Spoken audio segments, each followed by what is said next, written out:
Okay, so we are here this morning with Miss Dee Davey, and this is our June chamber chat. So I want to start with the very beginning. So tell us where you were born and raised. Well, I was born in Batesville, Arkansas. Okay. At the time, probably had 1,000 people. But then my parents moved me to Concord, Arkansas, which had 283 people.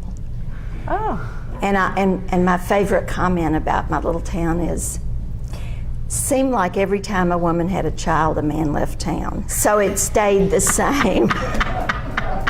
You could say it differently than that, but that's Yes. And so how long did you live there? I lived there. I lived in Concord until I was 18. Okay. And then I moved to Heber Springs, which had about 2,000 people.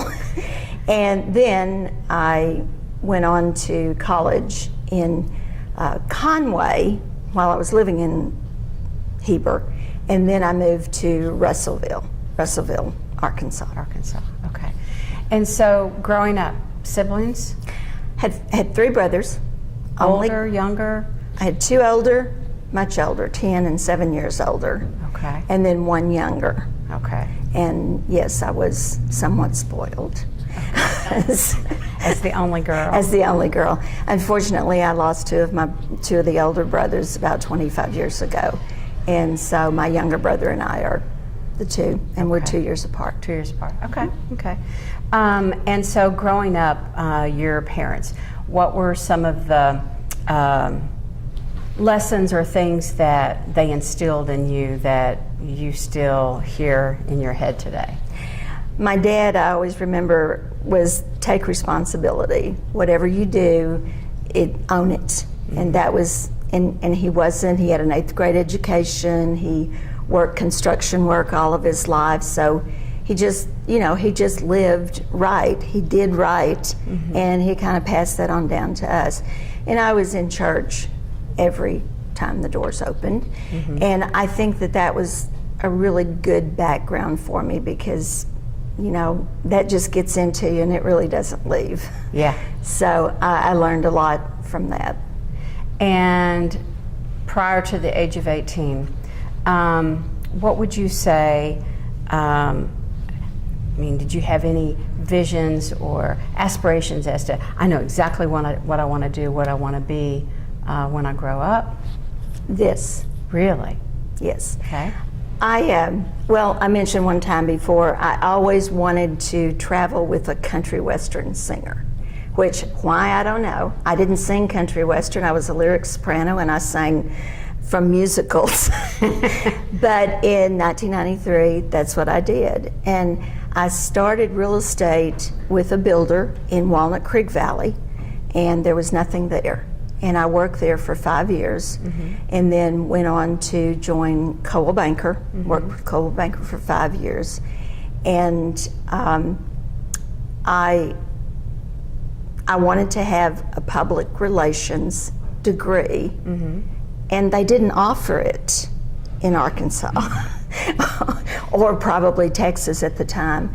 But when I came to Texas, I went to Texas Wesleyan, and I got into marketing.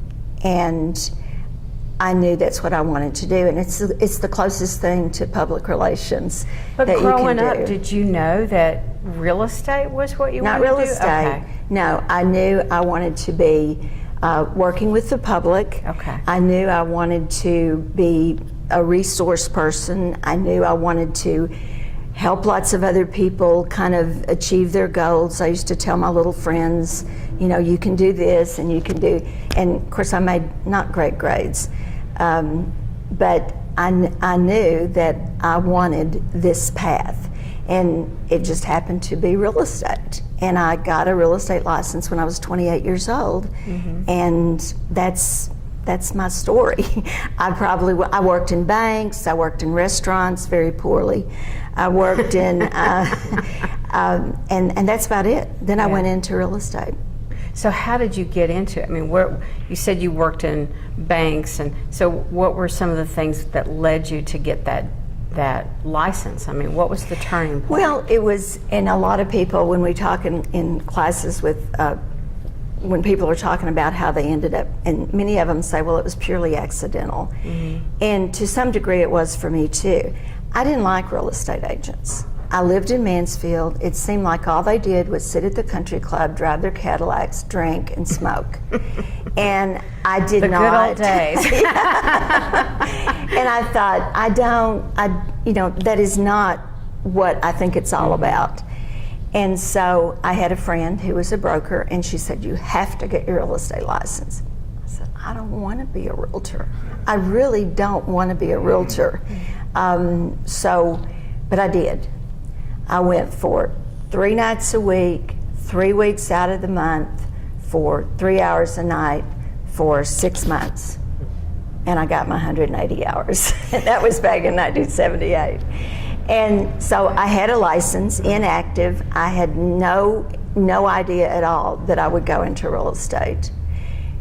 And then I worked for the builder. And it just kind of all evolved into, as I said before, it becomes what you want it to be.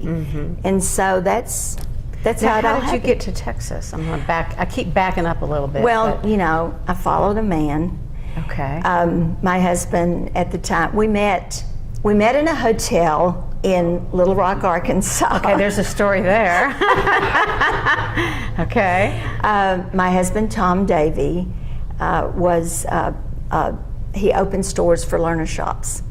Yeah. And he came to Little Rock from New York, and his boss said, you will never go back to Arkansas again. Just get that store opened. It's going to be one of our lesser stores, and you'll never have to be in it again. And he was back every weekend. So we got married. Okay, but now wait a minute. Hang on, you said you met in a hotel. I forgot to tell you I was the cashier at the hotel. Okay. Yeah. And I loved hotel work. I really did. Of course, it was interaction with people. You were interacting with people, yeah. And I really loved it. But it was very, very, I loved it so much. I would work the 7 to 3 shift, and then I would work the 3 to 7 shift. And then if I had to get back up in the morning for the 7 to 3 shift, I'd just stay in the hotel and, get back up. But I loved it, but it wore me out. So that's where I met Tom. And we got married a year after we met, and he was transferred to Dallas, to the Dallas office. So did you originally then live in the Dallas area, or no, how did you get to Mansfield? We moved to Arlington. Okay. And then we had some really, really good friends that Tom worked with. And they had come down from Colorado, and she was from Arkansas. So Tom thought they'd be really good friends. So we met them on our first anniversary, and we've been friends ever since. Wow. Yeah, we have. And he was right. I mean, we had a lot in common, and he thought, oh, she's from Arkansas, so Dee and she will. Well, we both came from itty-bitty towns, and that's what we had in common.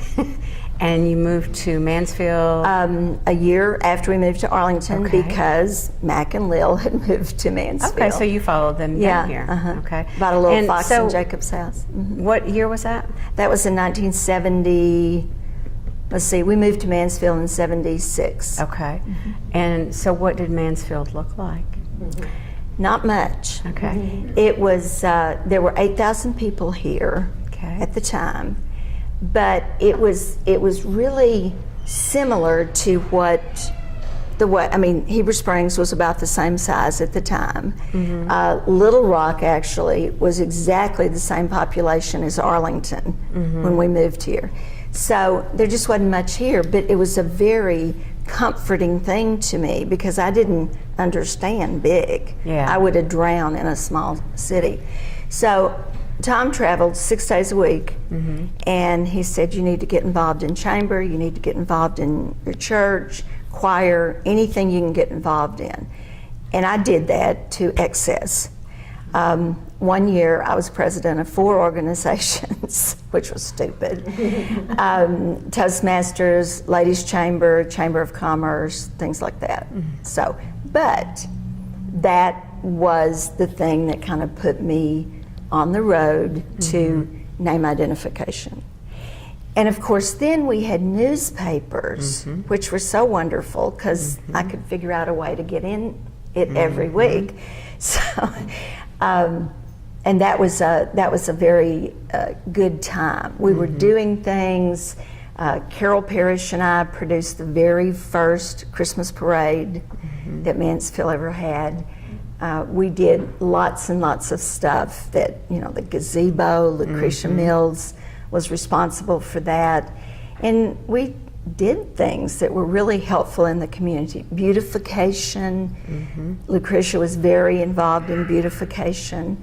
And so anything Lucretia or Carol Parrish did, I did. And anything I did, they wanted to do. So we were a great little team. I can remember I moved here in the early 80s, and you couldn't go anywhere without seeing her face and name on everything. Even at the grocery store, it was on the little... Yeah. So that's one thing that I think you know, as far as when it comes to being successful in business, is that you did a very, very good job of branding yourself. Well, that was my marketing background. Yeah. And again, that was why I was so interested in marketing. And, you know, you just, if you're everywhere, then people are going to, and they're going to figure out, oh, she sells real estate, so I think I'll give her a call. Of course, one of my big boosts was the subdivision, Walnut Creek Valley. Because as soon as I went with Coldwell Banker, I had a built-in market. I had sold about 25 or 30 houses in that period of building. So I went to Coldwell Banker and listed them all and sold them again. Yeah. So that was and that was very good. Yeah. What would you what advice would you give to someone who is doesn't matter what business they're opening or starting, or they're still young in, what advice would you give somebody? Well, I went to one organization when I left Coldwell Banker. I went to an independent, and this lady came up to me and she said, "Tell us your secret." There really are no secrets, first of all. And I said, well, I don't know. My secret was I worked 18 hours a day, 6 and 7 days a week. And she said, well, I'm not going to do that. And I said, it's not the way for everybody, but it was the way for me because I needed to learn. I needed to be very involved. I wanted to do the job that I did very, very well.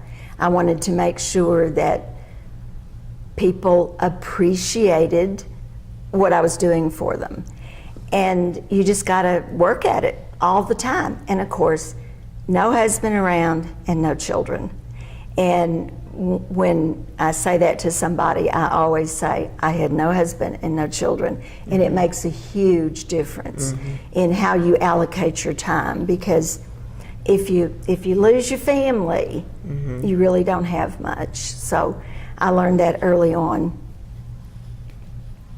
That's pretty much, yeah. I guess hard that's work. If that's the secret, it's not very. People don't like it. Hard work. They don't want to work hard. But it's really it's no secret, and it's so easy now. I mean, I don't mean the work's easy. You have no idea. We had to go to the board and pick up keys to show every house. Yeah. We had fax machines. Eventually, we were introduced to the internet. We thought it was going to destroy real estate because now everybody can go to the internet. But we put lock boxes on the houses, and so now you could go show a house whenever you made an appointment. We have a company that makes appointments for us. Before, I was having to call all of my sellers and say, somebody wants to show your house. So now we've gone through those transitions and have made it so much easier to be a good real estate agent. Now you can work on your relationships. You can work on things in the community, habitat, all the different things that the community does to grow. And if we were doing it like the Dark Ages, we couldn't do that now. tell me about your philosophies about life in general. What are your philosophies that you live by? Well, it's real simple, and it's certainly nothing new. I have a friend, we grew up since we were we were 3 years old, and she always said, you know right, you do right.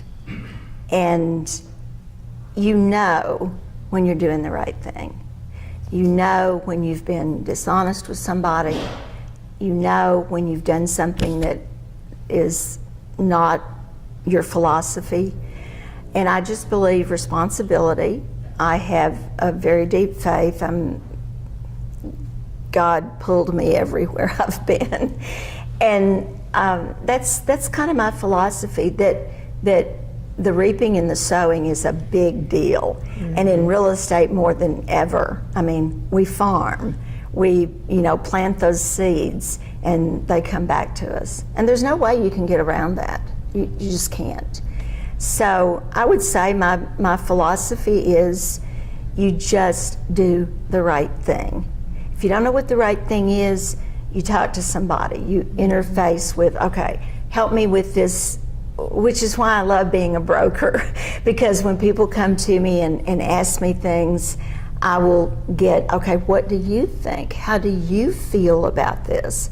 And they will always walk out with the right answer, because they've decided themselves what the right answer is. Right. I'm going to open it up for questions here in just a minute. Any final words that you would want to say, or what do you want to be known for? What's your? Well, obviously we would like to leave a legacy, but we're only going to leave a legacy in the lives of those people that we've actually touched. Mm-hmm. And being a broker, having agents, training people to do what I feel is the absolute most phenomenal career in the world. I mean, it's got everything except lazy. You can't be lazy. Mm-hmm. So I want people to say, oh, I bought a house from her, and she was really so nice, and she was so helpful, and I'd like to be remembered as being smart, but that may not be top of everybody's list.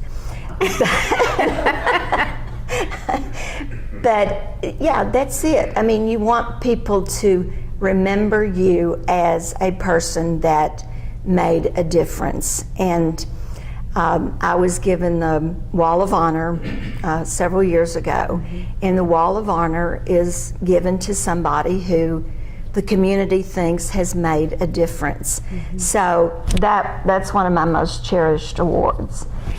And we're just here to help other people. If we're not of any value to other people, life is pretty desperate. Mm-hmm. So I guess that would be my long philosophy. Okay. I'm going to open it up now for questions from audience. I answered every question. No, you didn't. I see one down there. Oh, Mike. I've got one. I've been here 30 years, so I've obviously known you for a long time through your science. My question is, you've accomplished everything that a realtor possibly can. No. I think so. Why did you choose to open up another brokerage this year? Well, because I really believe that I could help other agents become more than what they ever thought they would be. And I have some people that would agree with that, Bob. And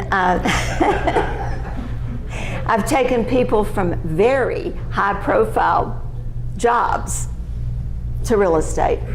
And that was it. And very honestly, I probably won't work until I'm 85, although if I could still walk and talk, I might. I want to move into that position of being a mentor and giving to others what I've learned myself. And as a broker, you can do that. If you've got other people accomplishing what they want to accomplish, there's no way that you can be in real estate and not have another person do well and you not do well too.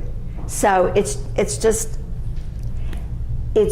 something that we can pass on. And I've said so often, and I know everybody's probably heard me say it, everything I learn, everything I've been able to do, when I die, it dies with me, unless I have influenced other people. Yeah, that's very well said. So, Anybody else? Another question? Ask I'll anything. ask you one because I'm relatively new to the industry. I changed careers out of a corporate career, and I had some goals for myself. And in the time that I've been an agent, I've had several of my clients and people I've run into say, "That looks so easy. I bet you I could do it." What do you tell somebody that now that you're a broker and they might be looking at coming into this industry, how do you, because I know how difficult it was to change careers and to go to school and to get your license and to do it in a relatively short period of time, and how do you handle people that seem to think that this industry is so simple and flippant? Well, first of all, I tell them the truth. And the truth is, you can get a realtor's real estate license, and if you work it right, you can probably earn as much as a doctor. So how much education do you want your doctor to have? How much education do you want somebody who's going to put a root canal in? We can earn that kind of living, and if you relate it to what you can earn and what the expectations are, then you're going to have to look at it and say, okay, I may have to make 100 calls this week to get one sale. I may have to show 30 houses to get one sale. That may incorporate 2 days' work. It may incorporate a month's work. Well, you know, and then the response is, so you don't just find a buyer and sell them a house? No, you've got to know your market to be able to help your clients, and sometimes you've got to go back and do some research yourself. So it does seem simple, but we're our own business, and there is no person harder to work for than yourself, because you have the flexibility, you have everything. Like, this is great, I can sleep till 10 o'clock in the morning, you know, but that's not it. Is that what you tell them? Yeah. Exactly as eloquently as that. I always tell people, it's real estate and it's people. What could possibly go wrong? That's a good answer. I have a two-part question. Sorry, Brett. You've asked it before, I'm sure. What has been your proudest moment in your business, all the way back to the 30 years ago, 35 plus years ago? And what has been the most difficult moment you've had in real estate? Well, the proudest moment, and it happens more than once obviously, is when somebody so desperately wants a house and they don't think they can get it. And we're able to, either through a special loan program or just finding the right house, and they get it and they're absolutely blown away, and they end up having a great life. The most difficult is, and every realtor is going to have to experience this, the most difficult thing is when people profess their loyalty to you and then they aren't loyal.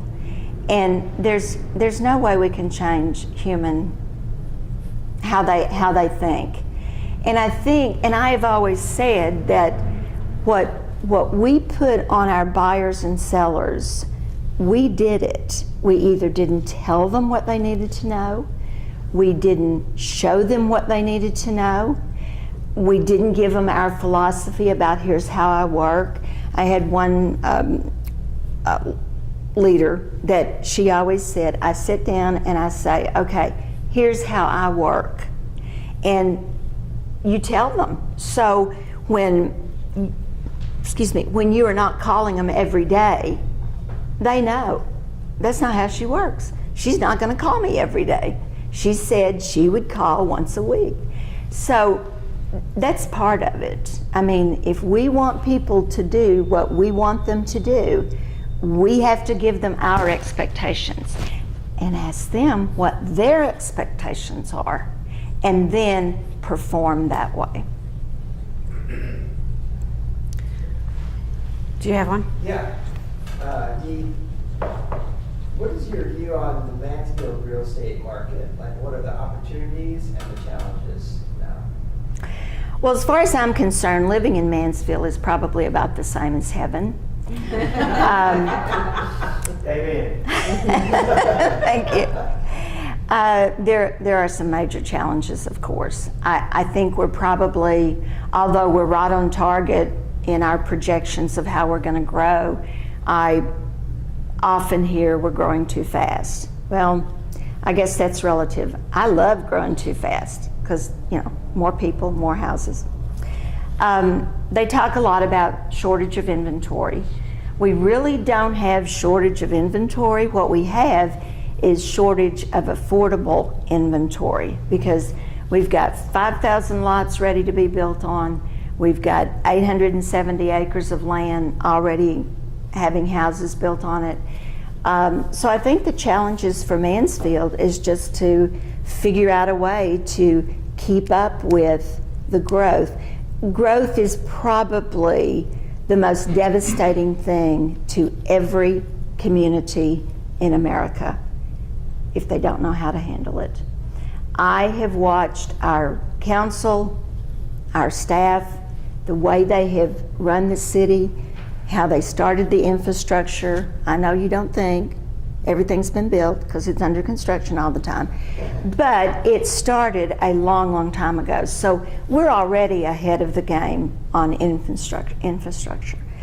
But those are going to be the challenges in getting people involved with what they want, how they want the city to look. I was in a focus group in 2000, and we were looking at what's 2010 going to look like.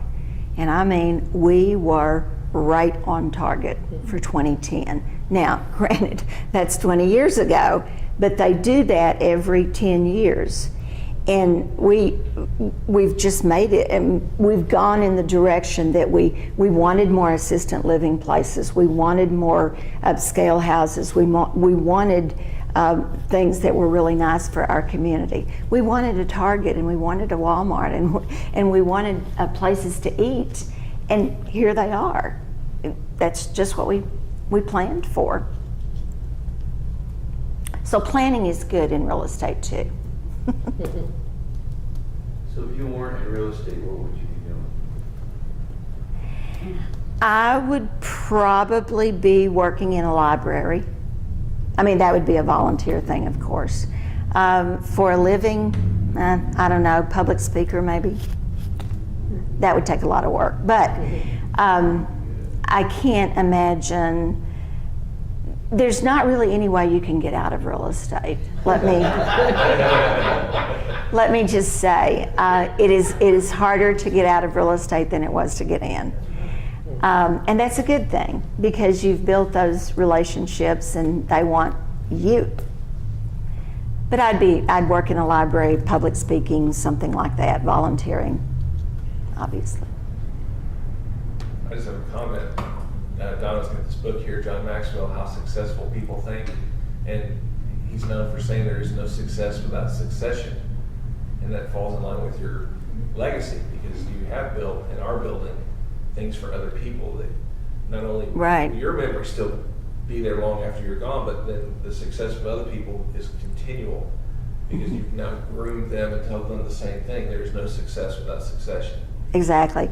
And if you read everything John Maxwell has written, as I have, he also says he was on his journey alone, And one day it occurred to him, I've got to have a team to do all the stuff I do. And he's an amazing person. Just the stuff that he's done is incredible. And that's exactly true. You've always heard, you surround your people, you surround yourself with good people, and not only do you help them look better, they help you look better.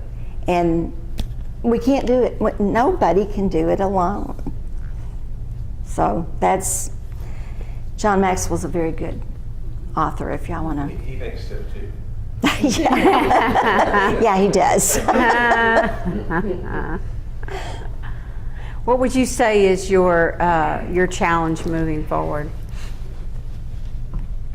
Well, you know, at some point in your life, you realize that the thing that I don't like most about myself is I have really, truly accomplished every goal I ever set. The reason I'm disappointed is I probably didn't set high enough goals. And you know, when you reach that point, you've got to go somewhere else. Now, I'm not unhappy with where I am in that respect, but if you set your goals and you reach your goals, you're either going to get depressed or you're going to do that thing about helping other people and expand your knowledge. And everybody knows you got to set goals. And I have so many people say, oh, it doesn't work. It doesn't work. Well, yeah, it does. That's why we have what we have. Everybody had a goal that life would be better. And that's how life works. Isn't that funny? Because a lot of people don't really get that. You know, well, I don't need that. That doesn't, you know, I just do this or I just wing it. It won't work for me. Yeah, it won't work for me. I've tried that. But just like what you said, the planning and the goal is extremely important. The other thing, Because not setting one, you just set one, didn't you? that's right. Yeah. Not setting one, you were on a just set course. one. Yeah. When I think about people like John Maxwell and Zig Ziglar and all of those people, if you, Jim Rohn says, no, it's Wayne Dyer, says, when you change the way you think, the things you think about change. And it's so true. I mean, attitude is everything. I'm working with one of my nieces right now, and she's just all over the place. And I'm trying to get her to focus on something, which is very hard. And my stepson, 16-year-olds, they don't even know focus, do they? But the thing of it is, if you write something down, it truly becomes a reality. It may not be in the form you think it's supposed to be, but it becomes a reality. I have never, when I set goals, I'm like, you know, I'll write them and write them and write them and write them, and then next thing you know, I'm driving a Cadillac. The next thing you know, I've got into a better house. It's just, and it's not that all of a sudden I made this massive amount of, it's just like things, Dr. Phil says, you name it, you claim it. And that's pretty close to true. People that you've seen that have not been successful or failed, what do you think the common denominators are? Excuses. Okay, explain that. Well, I can't do that because my mom always told me I couldn't. Well, I can't do that because I don't have a decent car. And it's excuses. And sometimes you just have to have those excuses to justify what you can't do. And I think that's just stupid. Anybody can have an excuse. And not that I have excuses sometimes. I don't work out very much at all. And it's certainly not that I don't need it or I shouldn't do it. I just don't. I mean, I'd rather sit and write in my journal than, do the treadmill. And so we have excuses that we grant ourselves. Okay, if I decided next week that I'm going to go to the gym every day, I would go. But so far that hadn't happened. And I think it's ironic that we go through our lives and we do things in what we think is the way we want to live and the way we want to be, and then one day we wake up and nothing happened.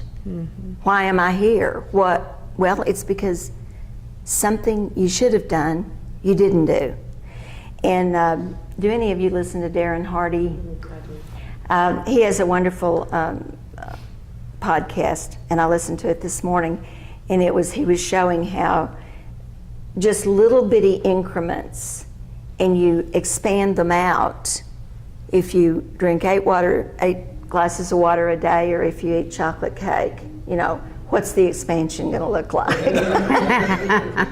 And it was a wonderful analogy of how our life works, and it really does. The things that you read, and the people that have done that, it just works, and it always amazes me how people can't see that it works. I mean, we have these. I'm awed by the incredible buildings. When I go to, like when we were in Italy, these buildings have stood for thousands of years. That amazes me. And those people didn't set goals, they just laid stones. And everything worked, and you just wonder, how did that happen? And even now at our office, we're watching the walls go up at the Broad Street, and it blows me away. The things that Mansfield has done just since I've been here. So. Any final questions for Miss Dee? You didn't ask things like my most embarrassing moments. What do you want to tell us? And So what is your most embarrassing moment?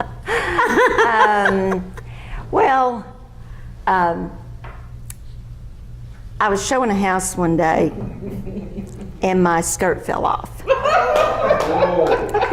that would be embarrassing. And it wasn't just a woman, it was a man and a woman, so that was very embarrassing. I handled it well, though. I just reached down, picked it up. Was it? Wait a second. Was it during the time when women wore slips or not? I don't think I had one on. Okay. But my panties were really pretty. Okay, so yeah, all right. So, and that's not a real big embarrassing thing, like, I didn't trip and fall and bust my face or anything like that. But that was, yeah. And you're going to have those. I mean, if you don't have those, you're probably not working hard enough.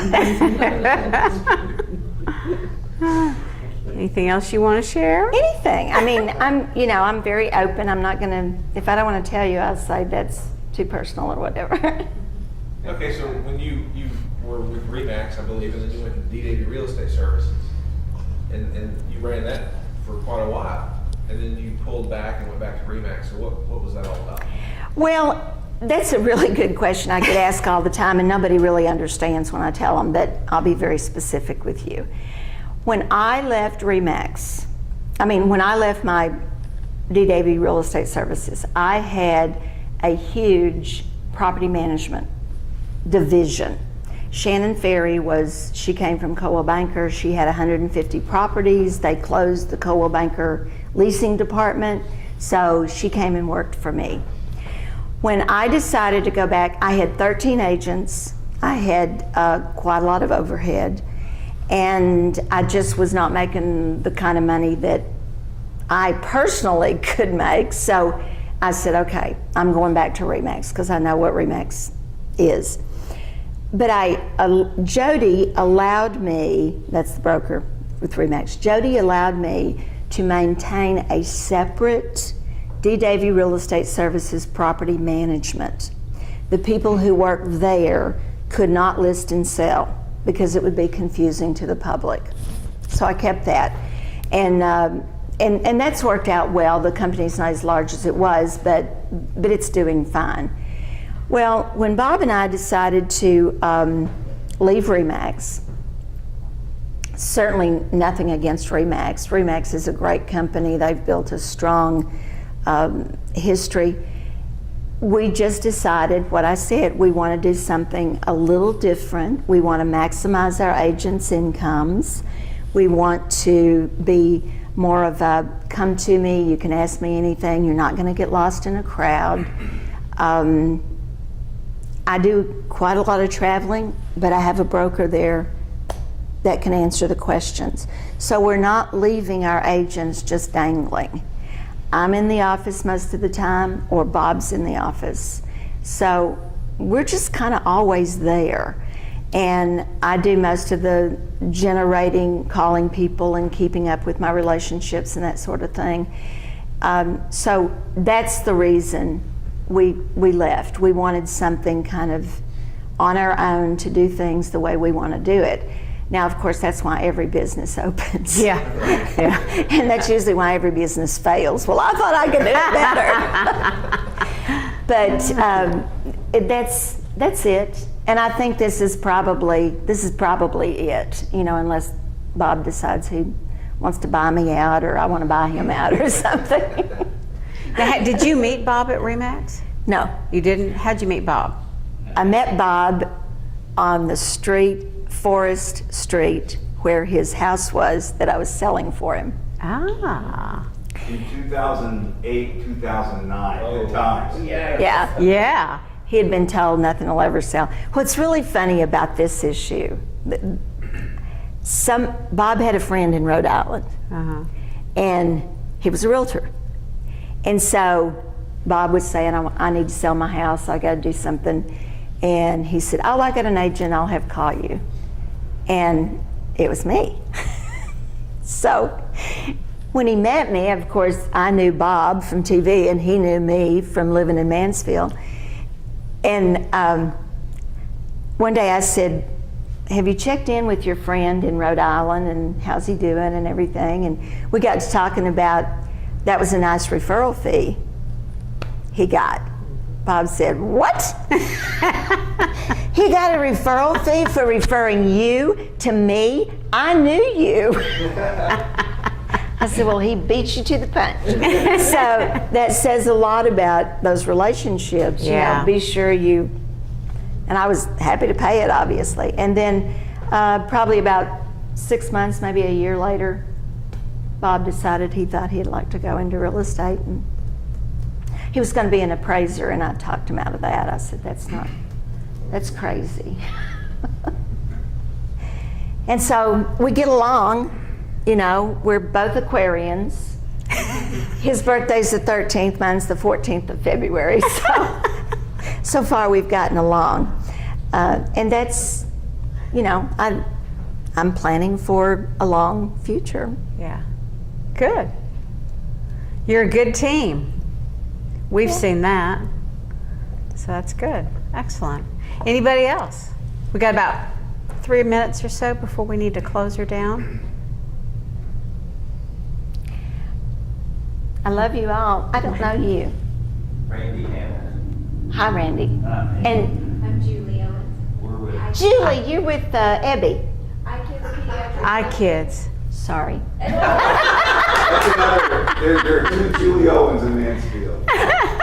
Julie's with Julie Owens, Abby Halliday. Yeah, Ebby Halliday. Okay. So, wasn't that a big coup for Ebby Halliday selling to Berkshire Hathaway? Oh, Wow. That would happen to us someday, maybe. yeah. Did you have a question you didn't get asked that you were looking forward to answering? No, not really. I mean, when you tell somebody who you are and what you believe, and the hardest part of that is you have to go out there and do it. I mean, you're like, oh geez, what if my husband used to own a dress shop. It was a beautiful dress shop. And of course, I dressed great. I was always embarrassed to go get gas in a tacky outfit because I'm like, oh, they're saying there's that Dee Davey, and she's out looking like a bum, and her husband has that beautiful store. So it was like you always have to be on at whatever you do. When I teach new agents, I always remind them that now you're a realtor. That means that if you go out, decide you want to dance on the table, it's not going to be Susie, it's going to be Susie the realtor. And everywhere you go, that's something you have reflected to the public. So you just always have to be on your, on your best behavior, which shouldn't be hard. Your best behavior should come naturally. So, But that's true. I mean, especially when you live and work in the same community, you have to always remember that you're always seen as whatever it is that you do. And people sometimes, I think that they can, well, nobody will notice. well, I'm not or- working right now. I'm off work. Well, no, Right, it doesn't no, matter. no. And that's probably the hardest part about being a realtor. Yeah. You almost have to be like, sunglasses and a hat if you don't want anybody to know who you are. But I drive that big old red boat, as most of you know. And everybody says, Dee, you can't ever sell that car. Nobody will know who you are. Well. All right, I want to thank everybody for coming out this morning. I want to thank you. I appreciate welcome. it very Thank much. you. Lots of fun.